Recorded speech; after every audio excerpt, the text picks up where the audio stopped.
का क्या कसूर था? संजय सिंह का कसूर था कि संजय सिंह ने संसद के अंदर प्रधानमंत्री जी के खिलाफ आवाज उठाई थी।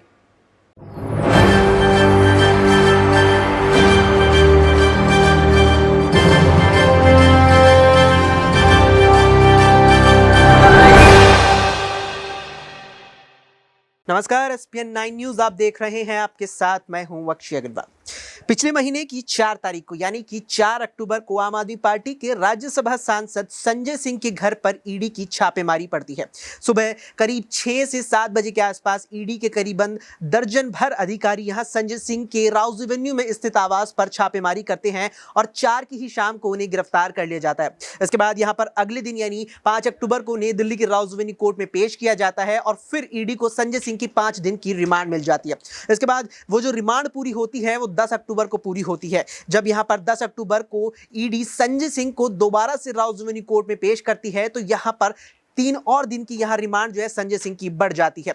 इस बीच यहां पर 13 तारीख फिर आती है, जहां यहां पर संजय सिंह की जो दूसरी रिमांड है वो भी पूरी होती नजर आती है। लेकिन इस बीच संजय सिंह जिस तरह से कोर्ट परिसर में जाते हैं, कोर्ट परिसर से बाहर आते हैं, तो उस दौरान जैसे ही उन्हें पत्रकार मिलते हैं, जैसे ही उन्हें कैमरा दिखता है तो वे तुरंत यहां पर मोदी सरकार पर, बीजेपी सरकार पर हमलावर हो जाते हैं और यहां तक कह डालते हैं कि प्रधानमंत्री नरेंद्र मोदी जो है वे देश के नहीं बल्कि गौतम अडानी के प्रधानमंत्री है। इस बात से कहीं ना कहीं यहां पर राउज एवेन्यू कोर्ट में जो जज थे जो इस मामले की सुनवाई कर रहे थे वे खफा हो गए। उन्हें यहां पर आपत्ति इस बात से जताई, उन्होंने इस बात पर आपत्ति जताई और संजय सिंह को फटकार लगाते हुए 14 दिन की और रिमांड संजय सिंह की ईडी को दे दी। जिसके बाद यहां पर 13 अक्टूबर से अब बढ़कर संजय सिंह की रिमांड 27 अक्टूबर पहुंच जाती है। इसके बाद यहां 27 अक्टूबर आती है और संजय सिंह के साथ साथ यहां पर आम आदमी पार्टी को और पार्टी के यहां पर तमाम कार्यकर्ताओं को उम्मीद रहती है कि इस दफा यहां पर संजय सिंह को कहीं ना कहीं कोर्ट से राहत मिल सकती है। लेकिन एक बार फिर यहां संजय सिंह को झटका लगता है और फिर उनकी जो रिमांड है, ईडी को जो मिली हुई रिमांड है वो बढ़ जाती है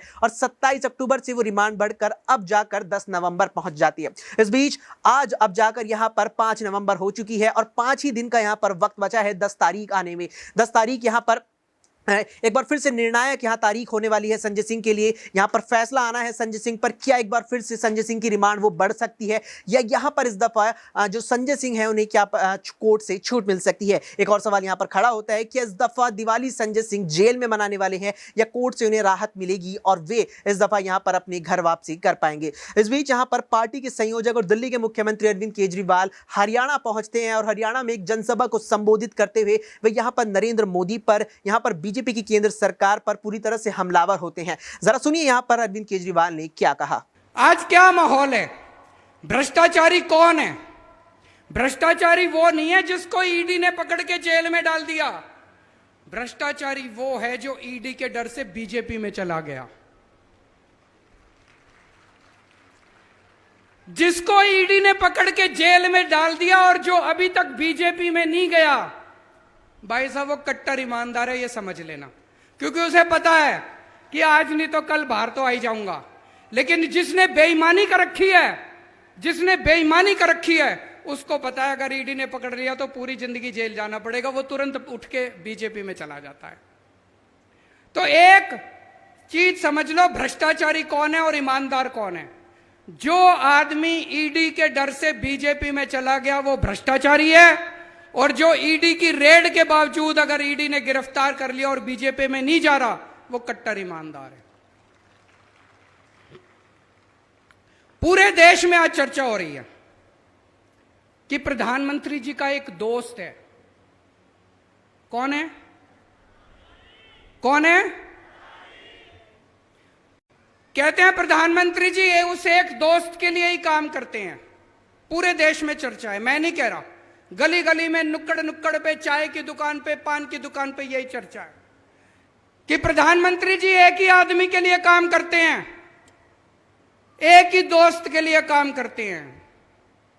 और आजकल तो चर्चा उल्टी होने लगी है कि असल में ये दोस्त ही देश चला रहा है, सारे निर्णय वो दोस्त ही ले रहा है, प्रधानमंत्री जी निर्णय नहीं ले रहे। जनता में चर्चा है, जनता में चर्चा है। लोग मेरे को आके बताते हैं कि जी दोस्त ही देश चला रहा है, कानून उस दोस्त के ऑफिस से बन के आते हैं और पास होते हैं, वो दोस्त ही निर्णय लेता है। और जब आप वोट डालने जाते हो आप सोचते हो मैंने मोदी जी को वोट दिया, आपका वोट मोदी जी तक नहीं पहुंचता, आपका वोट मोदी जी के जरिए उनके दोस्त तक पहुंचता है, आपका वोट दोस्त के पास जाता है। जब आप वोट डालने जाओ तो ये समझ लेना, ये स्थिति बेहद खतरनाक है कि अगर कोई एक दोस्त देश चला रहा है तो ये स्थिति बड़ी खतरनाक है। ये लोग कह रहे हैं हम केजरीवाल को गिरफ्तार करेंगे। मैं उनको कहना चाहता हूं मेरे को तो गिरफ्तार कर लोगे, मेरी आवाज को कैसे दबाओगे, मेरी आवाज को कैसे रोकोगे? आप मुझे गिरफ्तार कर लो, मोदी जी मेरे को गोली मार दो, केजरीवाल मर जाएगा, लेकिन आपके नींद के अंदर भी आपको मेरी आवाज सुनाई देगी, आपके कानों में मेरी आवाज गूंजेगी। मरने के बाद भी मेरी आवाज आपको चैन से सोने नहीं देगी। मोदी जी, अंग्रेजों ने भी यही सोचा था। भगत सिंह अंग्रेजों के खिलाफ खूब बगावत किया करते थे। अंग्रेजों ने सोचा इसको जेल में डाल दो, उन्होंने भगत सिंह को जेल में डाल दिया। जैसे ही जेल में डाला, घर घर के अंदर भगत सिंह की आवाज पहुंच गई दोस्तों। फिर उन्होंने सोचा भगत सिंह को फांसी दे दो, भगत सिंह को फांसी दे दी। भगत सिंह के विचार और भगत सिंह की आवाज आज 100 साल के बाद भी इस देश के कोने कोने में गूंज रही है। मैं मोदी जी से पूछना चाहता हूं, मेरे को गिरफ्तार तो कर लोगे, मेरी आवाज को कैसे रोकोगे? मेरे विचारों को कैसे रोकोगे? मेरी सोच को कैसे रोकोगे? मैं उनको कहना चाहता हूं मेरे को फांसी तो दे दोगे, गोली तो मार दोगे। कहते मोदी जी के खिलाफ बहुत बोलते हो तुम, प्रधानमंत्री के खिलाफ बहुत बोलते हो तुम। तो आज मैं एक पेशकश करना चाहता हूं प्रधानमंत्री जी को। प्रधानमंत्री जी, मैं आपका समर्थन करूंगा, पूरी आम आदमी पार्टी आपका समर्थन करेगी। आप ये एक दोस्त की वो क्या कहते हैं, नौकरी करना बंद कर दो, दोस्त की दोस्ती छोड़ दो। 140 करोड़ लोगों के लिए काम करना चालू कर दो। ये दोस्त के लिए काम करना बंद कर दो। ये चोर उचक्के भ्रष्टाचारियों को संरक्षण देना बंद कर दो। इनको अपनी पार्टी के अंदर जितने चोर उचक्के बैठे हैं उनको सबको जेल भेज दो। देखो मैं तो क्या, ये सारा देश आपका साथ देगा। लेकिन अगर इस देश को कोई एक दोस्त चलाएगा, अगर इस देश के अंदर भ्रष्टाचारियों को, पापियों को, अपराधियों को संरक्षण दिया जाएगा, तो अपनी जान की परवाह किए बिना इस देश का एक एक बच्चा आपकी खिलाफत करेगा।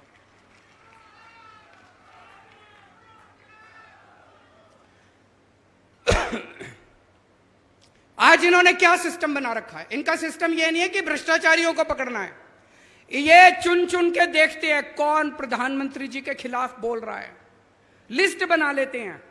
जो जो प्रधानमंत्री के खिलाफ बोलता है उसके खिलाफ कुछ ढूंढो, फिर सीबीआई को फोन जाता है इसके संजय सिंह के खिलाफ ढूंढो। संजय सिंह का क्या कसूर था?